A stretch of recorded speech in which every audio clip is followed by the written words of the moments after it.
Welcome back to the Build Beyond podcast. For this episode, I'm going to talk about two things that derail people's progress. This could be progress towards a fitness goal. It could be progress towards a rehab goal, someone trying to get over pain or get back to activity or sport after an injury.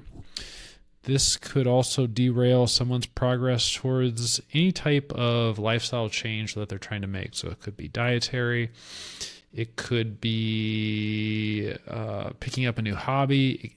Anything that you want to be able to do that you would need to do consistently for a relatively long period of time to get the results that you want, and you haven't been able to do it.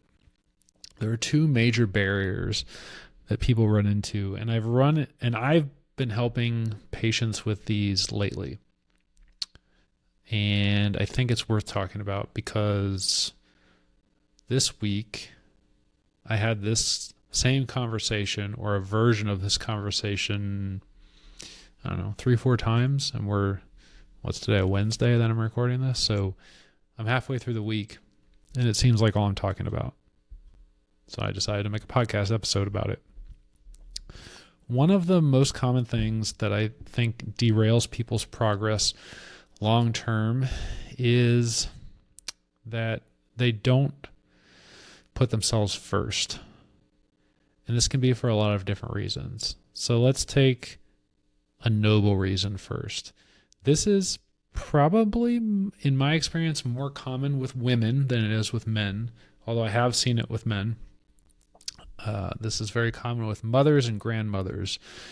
You are the glue that holds the family together.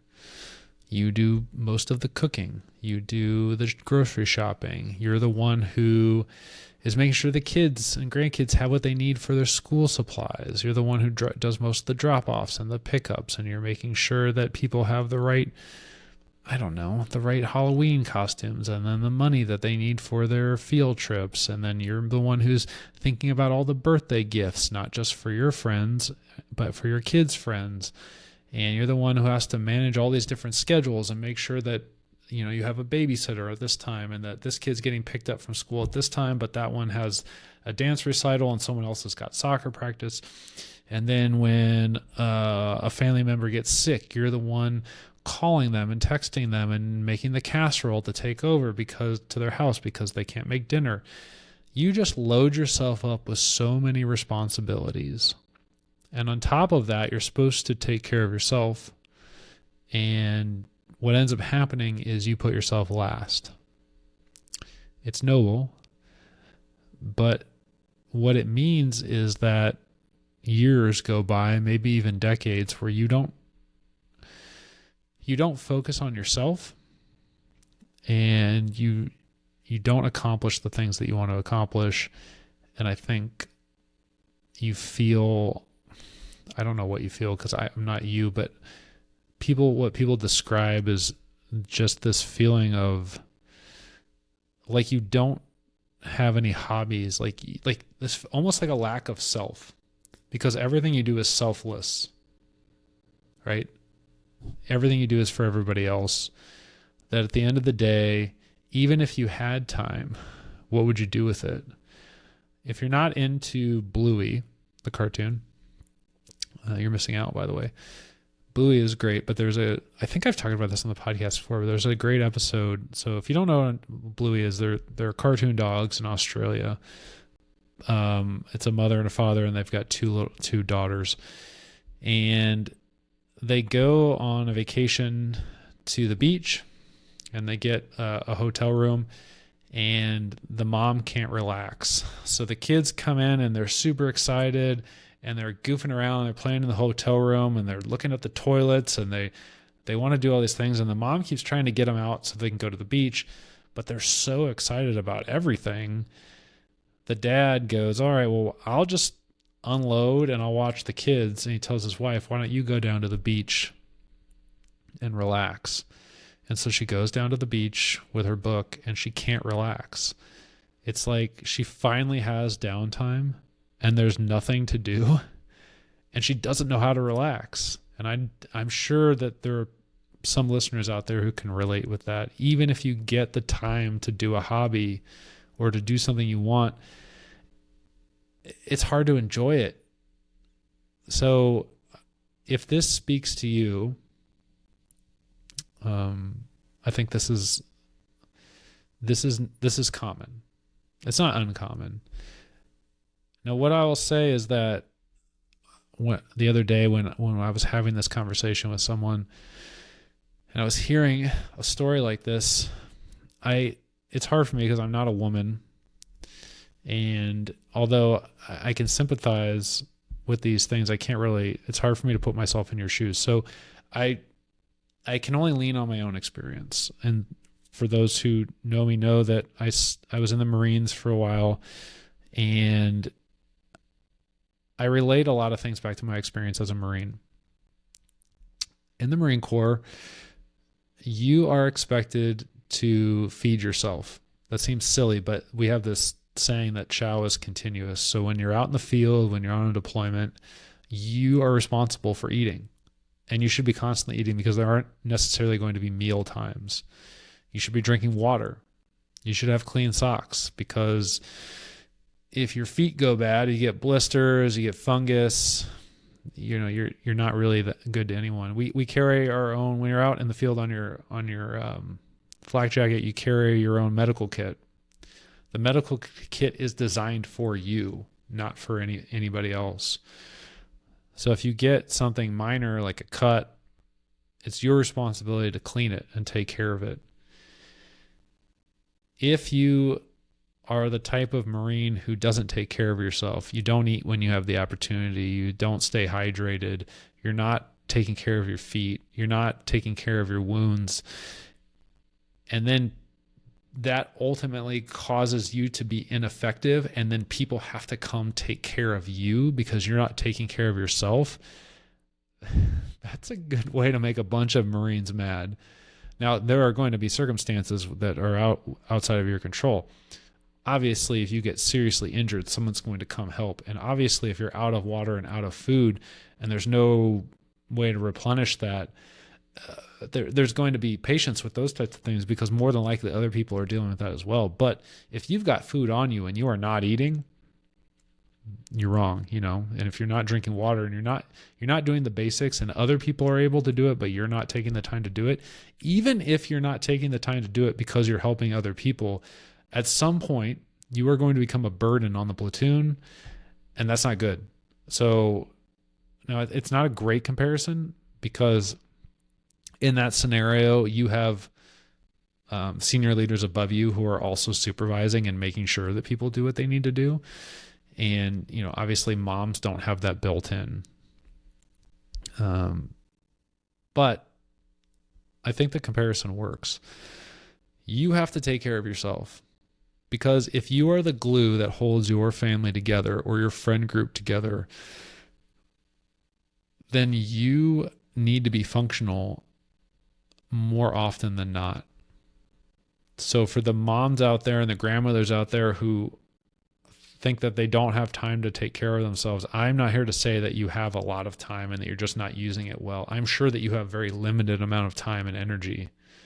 My point is, what you need to ask yourself, what's going to happen to the family unit if you burn the candle at both ends and you get to the point where you can't help? Not only are you not providing the support that people expect from you, but now you're a burden on other people. There's a really funny comedian. I can't remember who had this bit, and I'm not gonna say it well, but essentially, if you're married and you have kids, you know this happens. One person gets sick, and then it's the all of the other functions fall on that one parent. So now you've got work and you've got kids and you've got all these different things, and inevitably parents divide and conquer. So now you've got to figure out everything that you're not used to doing from the other parent. And the stand-up bit is something like, I think it's Jim Gaffigan. I don't know. It was like, he said something like, show me the diarrhea. If you're sick, I want to see it. Don't flush the toilet. I want to see proof Because you know what I'm talking about. You know the feeling of, and it feels bad as the parent who's sick because you already feel crummy, and then you know that there's a greater burden on your spouse, and the kids are feeling it, and it makes things hard. So my point to the mothers and the grandmothers or the fathers, who's ever out there, who's the glue that holds your family unit together. I'm not here to shame you and make you feel bad. I'm here to just question what happens if you can't go. What happens if you can't provide the support that people are used to, that people depend on? And what happens then? Not only you're not providing that support, if you become a burden and then people have to stop and take care of you. That's a hard question. And the other day when I had this conversation, there was a long pause. I don't know what would happen if I couldn't do what I need to do. Well, this is a really good example of a thought experiment that more than likely is going to be more than a thought experiment. This is probably going to happen. You're going to get sick. You're going to get injured. Something's going to happen. And although we can't prevent bad things from happening, we can reduce the risk. We can reduce the length of time by being healthier. And so I think that it's vitally important for those people out there, especially those mothers and grandmothers who are holding the family together. It is so important for you to take time for yourself, whatever that is. It might be prayer. It might be exercise. It might be meal prepping. It might be taking naps. It might be watching Netflix just to decompress, to lower your stress. I don't know, but you got to take time for yourself. I think it's important. Here's another scenario. Oddly enough, I came across this one this week. It's work related. So someone will be like, I'll get into a groove with exercise or nutrition or whatever, and then something will come up with work and I've got to work late. And then they'll go through these periods where they're working 10 hours a day, 12 hours a day, something like that. And then they don't have energy the next day to exercise, and they don't have the energy to meal prep, or I don't know. It just throws off their whole schedule. And it's like they can't ever get in a rhythm because of work. I feel that. I know that. And there are going to be periods of time we're all going to deal with that. But this is what I have to say is that any company or organization is going to allow you to break your back for them. They're probably not going to step in and stop a hard worker, especially someone who's producing. So they're just going to let you keep grinding and grinding and grinding. And I don't want to say that they're going to take advantage of that, but it's just the nature of how organizations work. So they will let an organization or an employer in general, especially larger employers, will allow you to let your health and your physical fitness and everything decline. And if something happens and you get sick or you get injured, let's say you have a heart attack and you're in the hospital, that organization is not going to stop everything until you're better. They're not going to show you the same dedication that you showed to them for so many years. The best you're going to get is a card and some flowers. Maybe someone from the office will bring you some food, but that's probably more of an individual decision, not so much of an organizational decision. And that doesn't mean that these organizations and companies are bad. Well, you can't expect them to shut down. If the CEO and founder of a well-run company has a heart attack and is in the hospital, that company is just going to keep going if it's set up right. So it's not just because you're not important. It's just that's how organizations work. That's how bureaucracies work. They're going to keep going. And I think what ends up happening is, as individuals, we get so wrapped up in success and the job and expectations of us that we are willing to sacrifice our health and our fitness and our happiness for the company or for the organization. And it's a rude awakening when we think about the fact that that organization is not going to show us the same courtesy. And again, that doesn't mean wherever you work that they're bad people or that's a bad organization. It's just the way it is. It's just fact. There should be no emotion in this. And so you have to ask yourself, if you're one of those people who can't get in a rhythm because of work, is your work more important than your health? Now, there might be some listeners out there who are, you're working 2 jobs to make it ends meet, and this is just the way it is. There are some circumstances like that, and that's rough. And maybe this doesn't apply to everybody. But I think there are a lot of people out there, patients that I deal with, where they will sacrifice their own health and their own happiness and their own fitness and their own overall well-being for the good of the company or the good of the organization. And, we just don't think about the fact that we are not what we do, and our lives are short, and so if you're someone who's been letting work take over for the last couple decades, and you don't like the way you look, you don't like the way you feel, you don't like the way your body performs, you don't like your blood work numbers, there's a lot of things you don't like. And when you look in the mirror, you're not happy. Your job and your employer is not going to come fix that. It's not going to apologize, nor should it. It's not your fault, I guess is a good thing to say. It's like, regardless of whether you're trying to be super mom or you're trying to be a super employee or you're trying to be both, and you've gone down this road and you're in this situation where you don't like your health, you don't like your body, you don't like your physical fitness, you don't like your blood test numbers, you don't like where you are right now from a health and from a pain and from a fitness perspective, it's not 100% your fault. But it is 100% your responsibility if you want it to change. And so I'm not advocating that you just leave work at 5:00 and just walk out the door every day. I'm not advocating that you blow off your family members. What I'm saying is that your health and your well-being is important. And there's got to be a way. It doesn't have to be balanced. I think that's another thing. Is like, well, some people, I can't find balance.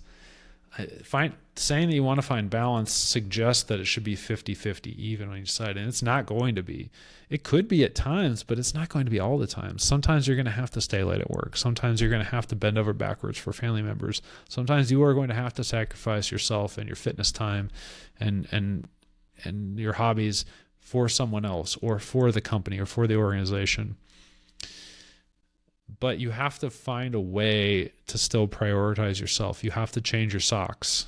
You know what I mean? Like, you have to eat, you have to drink water, you have to clean your wounds, using the Marine Corps analogies. You've got to find time. It doesn't need to be balanced, but there are some minimum things, some minimum standards that you have to uphold, and you get to decide what those standards are. It might be food prep.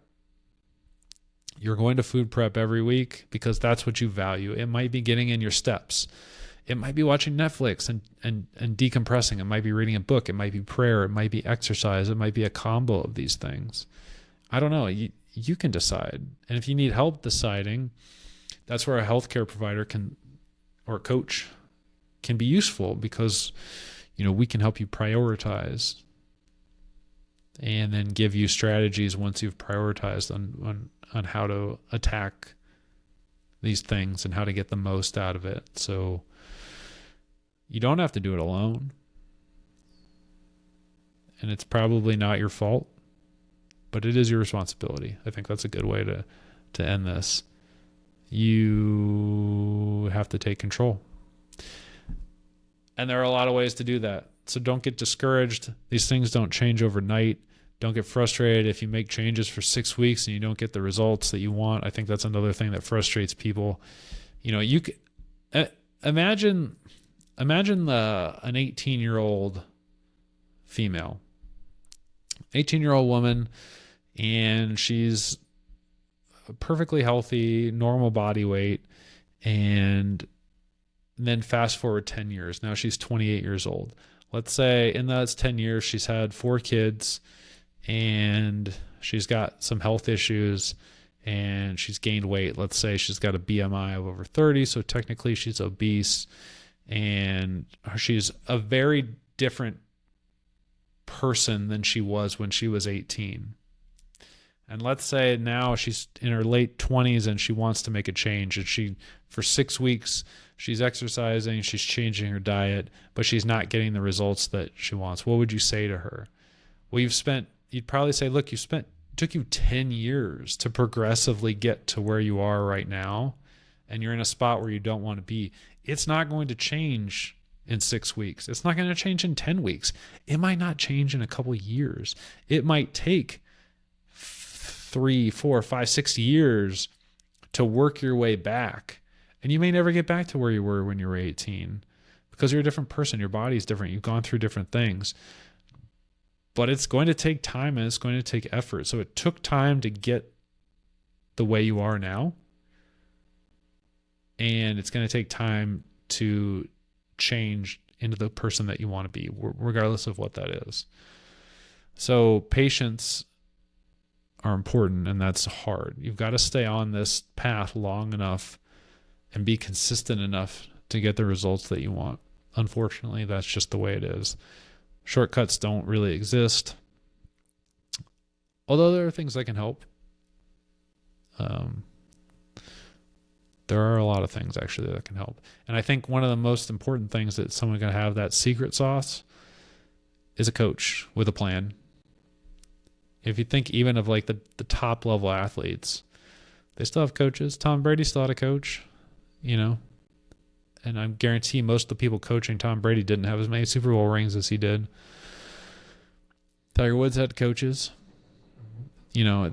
so everybody benefits from coaching because coaches can step back and see the big picture. We're not emotionally attached to the outcome in the same way that you would be.